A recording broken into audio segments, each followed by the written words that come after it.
think this is like the nuance that's lacking, but it's a really important nuance. And, you know, in my book, I try to be like cheeky. I have an example of a guy named Chad who, you know, when he was in high school, his parents got a divorce, which, by the way, serious, could be quite traumatic for some people.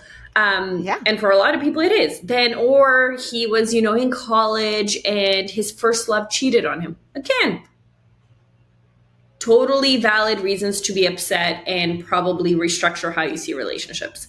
But now Chad is in his mid-30s and Chad is mistreating absolutely everybody he dates. At what point is Chad responsible for how he treats the people he's dating? At what point does Chad have to go, hey, absolutely, these were incredibly painful experiences, but they do not justify the fact that now I am, you know, doing X, Y, and Z in my relationships.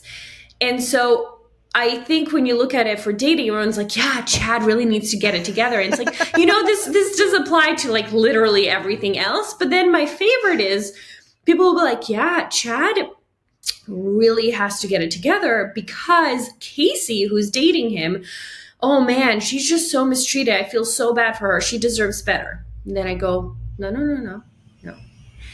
That is Casey's responsibility. Casey dating Chad, that's on her. That's a completely other, that's a different story. What you need to understand is that Casey needs to take responsibility for dating Chad. And Chad needs to take responsibility for mistreating Casey. Chad's taking responsibility does not take away Casey's. Anyways, and so then I'm like, let's park Casey on the side, but let's talk about Chad. Why do we want Chad to feel better? I don't want Chad to feel better so that he treats other people with more respect and so that other people are happy. I actually care about Chad.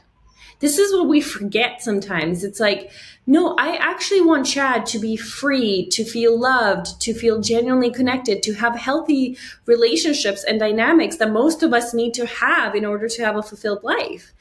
And so it's about Chad. And I find that responsibility is one of the most liberating, empowering concepts out there that people shy away from. And they always say you should take responsibility for others when I actually think we need to take responsibility for the sake of our own well-being.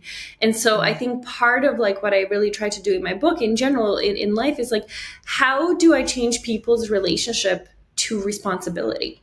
Because we think it's like blaming. We think it's like, well, when you take responsibility, others will be happy. It's like, no, you should take it so that you can be happy.